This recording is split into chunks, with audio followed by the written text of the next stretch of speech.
हिमालय की गोद में बसा एक ऐसा प्रदेश जहां हर हवा का झोंका एक पुरानी कहानी सुनाता है, जहां नदियां सिर्फ पानी नहीं बल्कि आस्था लेकर बहती हैं। यह है प्राचीन उत्तराखंड देवभूमि। आज से हजारों साल पहले इस भूमि को दो नामों से जाना जाता था, केदारखंड और मानसखंड। इनका उल्लेख हमें स्कंद पुराण जैसे प्राचीन ग्रंथों में मिलता है, जहां इस भूमि को देवताओं की तपोभूमि कहा गया है।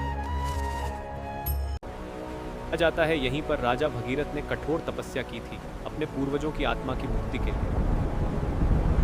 उनकी तपस्या से प्रसन्न होकर मां गंगा स्वर्ग से धरती पर अवतरित हुई और तभी से यह भूमि पवित्र बन गई।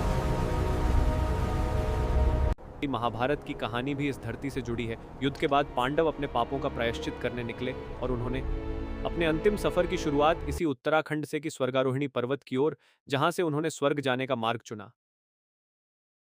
लेकिन यह भूमि सिर्फ कहानियों तक सीमित नहीं थी, यहाँ असली जीवन भी बसता था। प्राचीन समय में यहाँ किरात, खस और कुनींद जैसी जनजातियां रहती थीं। इनमें से कुनींद वंश ने लगभग 2000 साल पहले यहाँ शासन किया। उनके द्वारा बनाए गए सिक्के आज भी इतिहासकारों को उस समय की झलक दिखाते हैं। यहाँ का जीवन आसान नहीं था। ऊंचे पहाड़, घने जंगल और ठंडा मौसम, लेकिन फिर भी लोग प्रकृति के साथ तालमेल बनाकर जीते थे।